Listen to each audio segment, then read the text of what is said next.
நீங்கள் 2 விதமாக பார்க்கணும். ஒன்று வந்து அதிமுகவை வந்து திமுக எப்படி பார்க்குது, அதிமுகவை எப்படி பிஜேபி எப்படி பார்க்குதுன்னு பார்க்கணும். திமுக வந்து அதிமுகவை எதிர்க்கட்சியாக பார்க்குது, பிஜேபி வந்து அதிமுகவை ஒரு அடிமை கட்சியாக பார்க்குது. அதிமுகவை அழித்துத்தான் பிஜேபி தமிழகத்தில் வளர வேண்டும் என்று அதனுடைய நினைப்பு இருக்கிறது, அதனுடைய செயல்பாடு இருக்கிறது. இந்த கான்டெக்ஸ்டில் தான் வந்து இன்னமும் கூட இருந்தால் நம்ம அதிமுகவை அழித்து விடுவார்கள் என்று தான் 2024 எலெக்ஷனில் அண்ணாமலை பேரை சொல்லி வெளியே வந்தார் எடப்பாடி பழனிசாமி. 24லேயும் கூட்டணி கிடையாது, 26லேயும் கூட்டணி கிடையாது என்று வெளியில் வருவதற்கு அவருக்கு ஒரு நியாயமான காரணம் இருந்தது. வெற்றி தோல்வியை தாண்டி கட்சியை காப்பாற்றணும், தேவை இருந்தது. கட்சியை காப்பாற்றணும். அதே மாதிரி 20% வாக்குகளை தக்க வைத்தார் எடப்பாடி. 24% போச்சுன்னு வச்சுக்கோங்க. பட் ஆனால் 20% வாக்குகளை தக்க வைத்ததுக்கு காரணம் பிஜேபி எதிர்த்து வெளியே வந்ததுனால தான் அந்த 20% ஓட்டு கூட இருந்தது எடப்பாடிக்கிட்ட. இப்போ இன்றைக்கு அவர் ஒரு தடுமாற்றத்திற்கு உள்ளாகி இருக்கிறார் அப்படின்னு தான் நம்ம அவருடைய ப்ரெஸ் மீட்லேருந்து தெரியுது. எப்படிப்பட்ட தடுமாற்றம் அப்படின்னா, எனக்கு எதிரி திமுக தான், வேற எந்த கட்சியும் எங்களுக்கு எதிரி கிடையாது என்று சொல்லும் பொழுது அந்த இடத்துல ஒரு வார்த்தை அவருக்கு வரல. நாங்கள் அந்த யாரோடும் கைகோர்க்க தயார் அப்படின்னு ஒரு வார்த்தை வரணும். அந்த இடத்துல வந்து சுதாரிச்சுட்டு வேற ஒரு லைன் போறாரு. ஆமாம், அவர் போறாரு. ஓகே, அப்போ சூழல் வரும்போது பிஜேபியுடன் கைகோர்க்க தயார் என்பதுதான் அவருடைய பேக்ரவுண்டு மைண்டு சொல்லுது. அவருடைய பின்புலம் அப்படி தான் இருக்குது. நீங்கள் 2 நாளைக்கு முன்னால் இந்த சிவராத்திரி எப்போ அமித்ஷா வந்து ஈசா யோகா மையத்துக்கு வந்தார், அங்கு போய் வந்து வேலுமணி அவரை சந்தித்து பேசியிருக்கிறார். அப்போ அன்றைக்கு அதுக்கு உள்ள அவங்களுக்குள்ள என்ன நடந்துச்சு நம்மளுக்கு தெரியாது. அப்போ அதனுடைய வெளிப்பாடாக இந்த மாற்றம், இந்த கூட்டணியான மாற்றம் இருக்குமோ என்ற ஒரு சந்தேகத்தை உறுதி செய்யக்கூடிய விதமாக எடப்பாடியுடைய பேட்டி இருக்கிறது.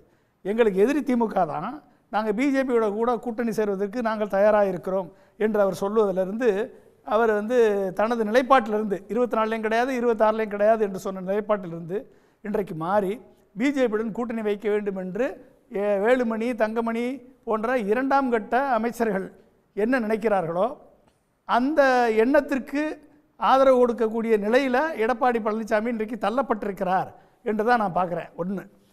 உட்கட்சி நிர்பந்தம் அவர் அந்த இடத்துக்கு தள்ளி இருக்குன்றீங்க. உள்கட்சி அவரை பொறுத்த வரைக்கும் நான் என்றைக்குமே நம்பலை. அவர் வந்து பிஜேபி எதிர்த்து களமாடுவார் நம்பலை. அவரை பொறுத்த வரைக்கும் எல்லாம் அடிக்கடி சொல்லுவார். அவர் மத்திய அரசை நோக்கி நாங்கள் திட்டங்களை கொண்டு வருவோம்னு சொல்லுவார். மத்திய அரசு செயல்படுத்தக்கூடிய கொள்கைகள் தமிழகத்தினுடைய கொள்கைகள் ஒன்றிய அரசோட இணக்கமாக இருந்து தமிழ்நாட்டோட வளர்ச்சிக்கான திட்டங்களை கேட்டு பெற்று நிறைவேற்றி மக்களை வாழ்விக்கிறது. அவரை பொறுத்த வரைக்கும் திட்டங்கள் மட்டும்தான். திட்டம்னா பணம், அங்கேருந்து ஃபண்டு வரணும், அதுதான் அவரை பொறுத்த வரைக்கும் அவருடைய அடிப்படை புரிதல். அது மற்றபடி மத்திய மாநில சுயாட்சி, மத்திய மாநில கூட்டாட்சி, மாநில சுயாட்சி, மும்மொழி கொள்கையில் ஆதரவு கொடுக்குறான்னு வச்சுக்கோங்க. இது எதிர்க்கிறாங்க இருமொழி கொள்கை, அதை மாற்ற முடியாது சார். இதில் வந்து ஒரு டெஃபினட்டான ஒரு ஸ்டாண்டுக்கு ஏடிஎம்கே வந்தது. பார்லிமெண்ட் எலெக்ஷனுக்கு முன்னாடி அவங்களோட கூட்டணி இல்லைன்னு ஒரு ஸ்டாண்ட் எடுத்துட்டு டிக்ளேர் பண்ணி வந்தாங்க. நாடாளுமன்ற தேர்தலில் சேர்ந்திருந்தா ஜெயிக்க முடியும் அப்படின்னு நிறைய 2 கட்சிக்கும் வேண்டிய வெல்விஷர்ஸ் சொல்லும் போது கூட அது வேண்டான்னு நிராகரிச்சுட்டு அவர் வந்து தனியாக நின்னார். ஒரு கூட்டணியை போட்டு பார்த்தார்.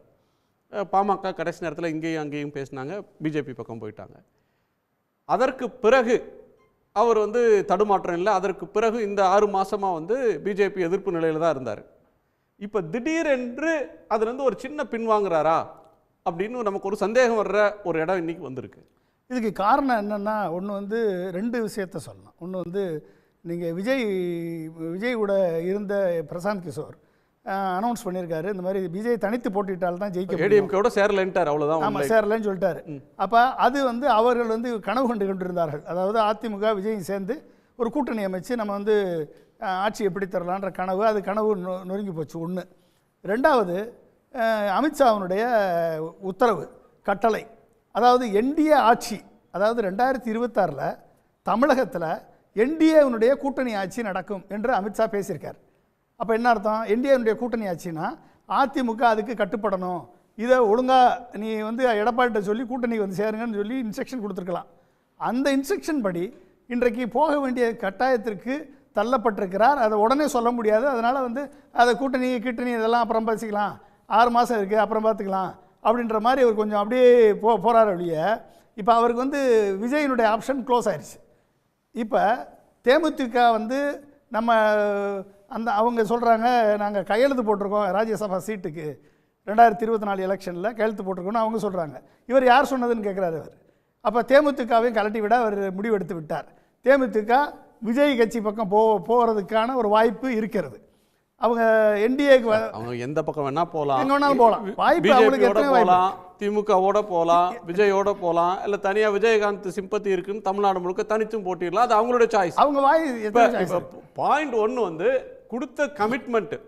இப்போ வந்து பொதுவாக தமிழ்நாட்டில் ஒரு ராஜ்யசபான்னு ஒரு கூட்டணியில் பேசி கமிட் ஆனாங்கன்னா அந்த கூட்டணி ஜெயிக்குதோ தோக்குதோ அதை வந்து ஹானர் பண்ணிடுவாங்க அடுத்த வர்ற எலெக்ஷனில். இது வந்து ட்ரெடிஷ்னலாக நடந்திருக்கு.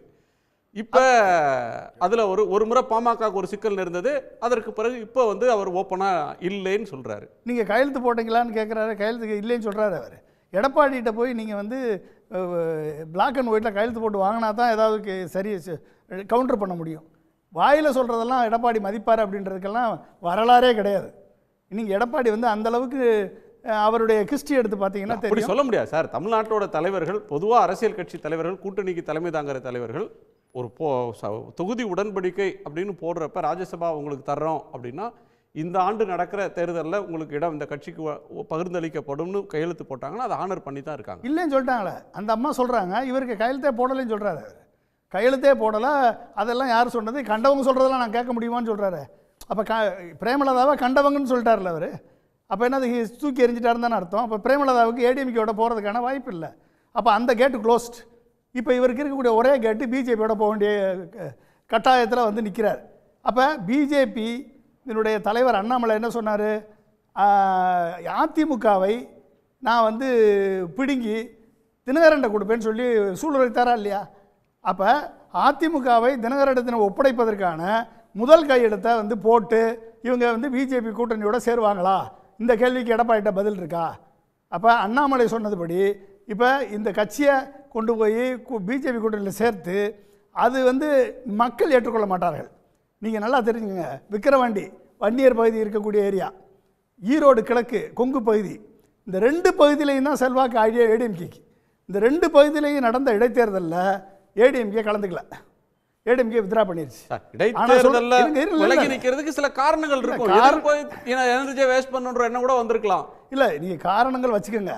ஆனால் இதுவரைக்கும் ஏடிஎம்கே தவிர்த்து, ரெட்டலையை தவிர்த்து ஓட்டு போடாத அதிமுகவினர் பெருவாரியான வாக்கு வித்தியாசம் 30,000 ஓட்டுகள் விக்கிரவாண்டிலையும் போட்டிருக்காங்க, இங்கேயும் போட்டிருக்காங்க. அப்போ நீங்கள் என்ன அர்த்தம்? ஏன் பிஜேபிக்கு போடலை? ஏன் என்டிஏ கூட்டணிக்கு போடலை? போட்டிருக்கணுமா இல்லையா? ஏன் போடலை? அப்போ இன்றைக்கு எடப்பாடி பின்னால் இருக்கக்கூடிய அதிமுக பிஜேபியை எதிர்ப்பவர்களின் கூட்டணி, எதிர்ப்பவர்களினுடைய அதிமுக தொண்டர்கள். அப்போ இந்த பிஜேபியோட கூட்டணி வச்சா 20%, பிஜேபி 18%, ரெண்டு சேர்ந்து 38%ல் நம்ம ஈஸியாக ஜெயிச்சிடலாம் என்று போடக்கூடிய கணக்கு தப்பாக போய் முடியும். கண்டிப்பாக ஏடிஎம்கே தொண்டர்கள் பிஜேபியுடன் செல்வதை விரும்ப மாட்டார்கள். ஒரு தொண்டர் கூட இருக்க மாட்டாங்க. நீங்கள் தேனியில் கூட்டமே இல்லைன்னு சொல்கிறாங்க. அப்போ நீங்கள் வந்து அதிமுகவுடைய தொண்டர்கள் இல்லை, முரண்பாடாக சொல்கிறீங்க சார். ஒரு பக்கம் அதிமுக தொண்டர்கள் பிஜேபியோட கூட்டணிக்கு போகிறத விரும்பலை, தங்கள் கட்சிக்கு நெருக்கடி தர்றாங்க அப்படின்னு நினைக்கிறாங்க. அவங்க விரும்பலை அப்படின்னு சொல்கிறீங்க. இப்போ வந்து ஹிந்தி பிரச்சனை மேலிருந்து வருது, நிதி தர மறுக்கிறாங்க, அல்லது தொகுதி மறுவரையறை சீரமைப்பில் வந்து தமிழ்நாட்டுக்கு நெருக்கடி வரப்போகிறது. இந்த உணர்வுலாம் ஏறத்தாழ எல்லாருக்குமே அந்த உணர்வு இருக்கும் அப்படின்ற ஒரு புரிதலிருந்து சொல்கிறீங்க. ஆனால் அதிமுகவோட இன்னொரு அங்கம் ஓபிஎஸ், அவர் வந்து பிஜேபியோட தான் கூட்டணி வேணுங்கிறார். இன்னொரு அங்கம் அதுலேருந்து வெளியில் போன அதிமுகன்னு சொல்ல முடியாது, ஒரு இன்னொரு கட்சி டிடிவி தினகரன் வந்து நீங்கள் என்டிஏல போய் சேர்ந்தாலோடையே உங்களுக்கு விமோசனம் இல்லை, அந்த கட்சி காணாமல் போயிடும், கட்சியை காலி பண்ணிடுவார் அப்படின்னு ரொம்ப கடுமையாக விமர்சிக்கிறார். அதாவதுங்க, நல்லா புரிஞ்சுங்க. ஏடிஎம்கே இன்னைக்கு 20% வாக்குகளோடு எடப்பாடி பின்னால் இருக்குன்னா அதுக்கு காரணம் பிஜேபி எதிர்த்ததின் காரணமாக மட்டும்தான். நல்லா புரிஞ்சுக்கணும். ஸோ அந்த ஸ்டாண்ட்லேருந்து அவர் மாறக்கூடாது. மாறினார்னா அந்த 20% போயிடும். இந்த 20 இழந்துருவார் அவர். ஓபிஎஸும் டிடிவி தினகரனும் சசிகலாவும் பிஜேபியுடன் இருக்கிறார்கள் என்று சொன்னால் அவர்களுக்கு ஏற்கனவே இருந்த செல்வாக்கு அவர்களும் இழப்பார்கள். இது உறுதி. இந்த ஸ்டாண்டில் எடப்பாடி இருப்பதனால்தான் இந்த 20%ஆவது இருக்குது எடப்பாடிக்கிட்ட. இதை மாற்றி பிஜேபியோட இந்த அமைச்சர்கள்லாம் இருக்காங்கல்ல, 2ஆம் கட்ட அமைச்சர்கள், பிஜேபியுடன் போகணும்னு நினைக்கக்கூடிய சில அமைச்சர் இருக்காங்க. பிஜேபியுடன் போகக்கூடாதுன்னு ஜெயக்குமார், சிவி சண்முகம், அப்புறம் வந்து இவர் முனுசாமி போன்ற இவங்க கொஞ்சம் ஓரளவுக்கு அந்த சித்தாந்தத்தோடு இருக்காங்க. அப்போ இப்படி இருக்கக்கூடியவர்களால் தான் இன்னைக்கு வந்து ஏடிஎம்கே 20% வாக்கு.